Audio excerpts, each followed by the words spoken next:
Dear students, grade 5, hope you are fine. Today we are going to talk about mirrors. Okay, this is the learning outcomes for today's lesson. What are mirrors? We're talking about mirrors. What are mirrors made of? How can we see ourselves in a mirror and the uses of mirror? Okay, as you can see, of course, and even in your own houses, mirrors comes in different shapes and sizes.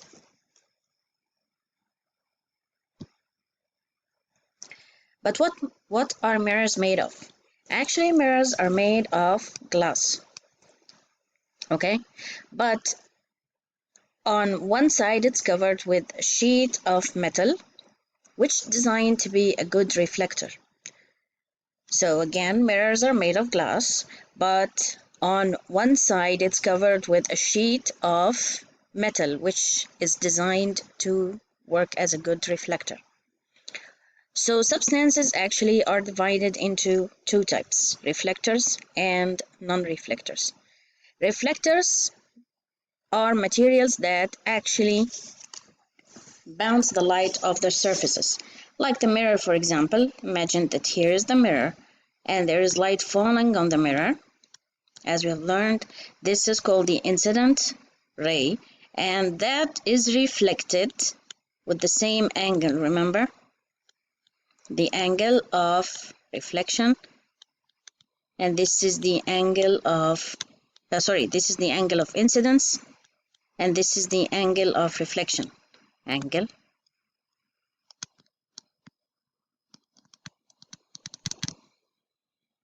This we have learned about in a previous video. We said that the angle of incidence is equal always to the angle of reflection. So reflectors are substances or materials that make the light bounce off their surfaces. Okay, as an example of good reflectors, like we have here a mirror.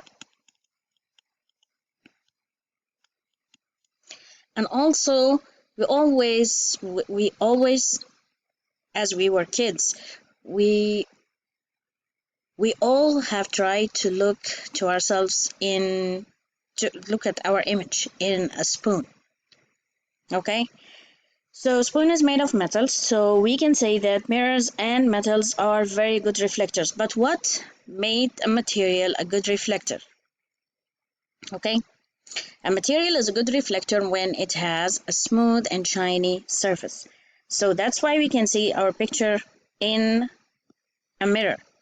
So again, reflectors are substances that bounce light off their surfaces. An example of good reflectors, we have mirrors and metals. But there is a question, why we can't see a picture of ourselves in a door? Okay, remember the three types of substances that we talked about before? Transparent, translucent, and opaque. Now, it's always about these three materials. So, first, door is an opaque material, and as you learned in the previous video, that opaque materials actually absorb the light that falls on them and doesn't reflect anything. A second reason, so the doors are opaque materials which absorb the light. Second, the doors are dull and not smooth. So actually they cannot reflect any of the light that's falling on them. So we can say that good reflectors are materials with shiny, smooth surfaces. Okay, when we look at the mirror, we see ourselves. Actually, this is a picture of ourselves, we can call it a reflection of ourselves. This reflection is called image. So when we're looking at ourselves in the mirror, this is called an image. Okay, so since we use mirrors in our daily life, almost every day, so mirrors have many uses. One of them And these are the uses of mirror. We're going to say them one by one. So pay attention, students. So mirrors are used by doctors. Okay, have you ever been to the dentist to check your teeth? Of course you have. Okay, can the dentist, now think, the dentist can actually treat or know what's wrong with your teeth, and your mouth is a very small space for the doctor to reach. So actually the dentist used a small mirror. Can you see the small mirror here?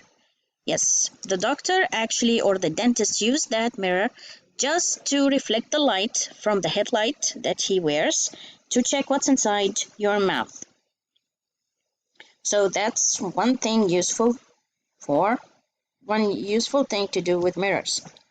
Another thing, in small shops or small stores, they use mirrors at the sides. Of course, you have seen one of these on one of the cold stores or any stores. Okay, they use these mirrors so the owner can actually check what's going on all over the store.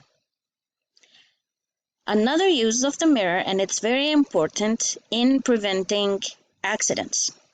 Okay, mirrors are used in bended roads just like that one.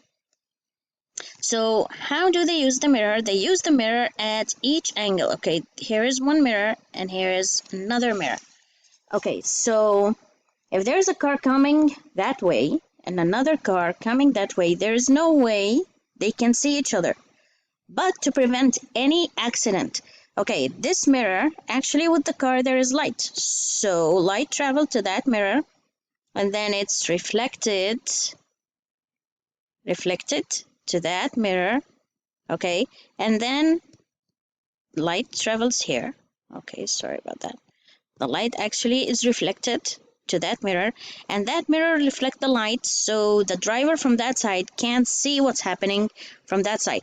Same way for this driver. Okay, so now we have 3 beautiful uses for mirrors. Now let's check if there is another. Oh, okay, this you have tried the first semester, the periscopes. Okay, Periscope, actually, it's famous in submarines. Submarines are ships that actually go inside water. But how can they see what's above the surface? How can they see what's above the water? As you can see this picture, this is a periscope. They use it, a periscope is a device which is used, okay, to see above surfaces or to see above the sea level. Okay, or also we can use it to see around corners.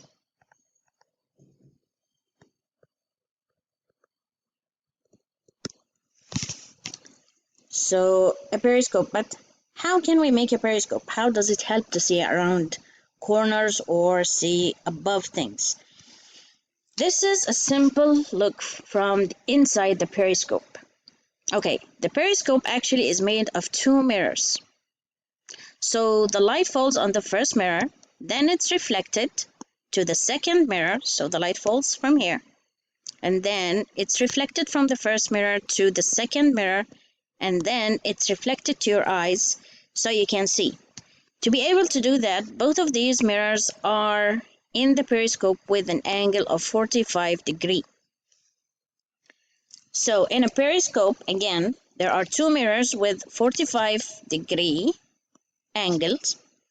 Light hits the first mirror, then reflects to the second mirror, enable us to see what's above the surface or what's around the corner. Okay, since we're talking about mirrors, look at these 2 pictures. Okay, this is a picture from a flat, shiny mirror, and this is a picture from a broken mirror. What is the difference? How can you see here, or the image here appear actually correct and not diffused? And the mirror here, or the image here, actually it looks not right. Okay, here is the reason. Okay, this is the surface of the mirror. This is a fixed mirror. So, in the previous video, we studied that the incident ray is reflected of the surface of the mirror, and the angle of incident is equal to the angle of reflection. Okay, So whatever light falls on that mirror actually will reflect with the same angle. That's why it looks straight. The image looks clear and it's typical to the person, only it's reversed. But what about this one? Okay, this is how the mirror actually looks like when it's broken. Can you see the surface of the mirror? Now it's not smooth. Actually, it's broken. So when light falls, as you can see here, the light actually falls with different angles. So of course, it's reflected also with different angle because the mirror is broken. That's why the image does not look very subtle like this one. Yeah, the image looks like this because the light is hitting the mirror in different reflection and it's also in different incident angles and it's also reflected with the same thing. So the image of the broken mirror is not a clear image and it's called diffused image. Okay, one thing you have to learn also about the image, our image in the mirror, it looks like the real picture. Okay, it looks exactly like you if you're standing in front of the mirror. But here's the catch. It looks like you, but actually it's moving reversed.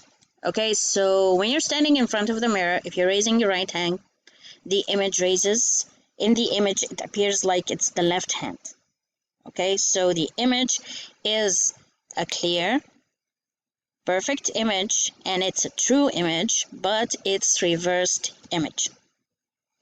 This is our lesson for today. Hope you are well, and see you soon.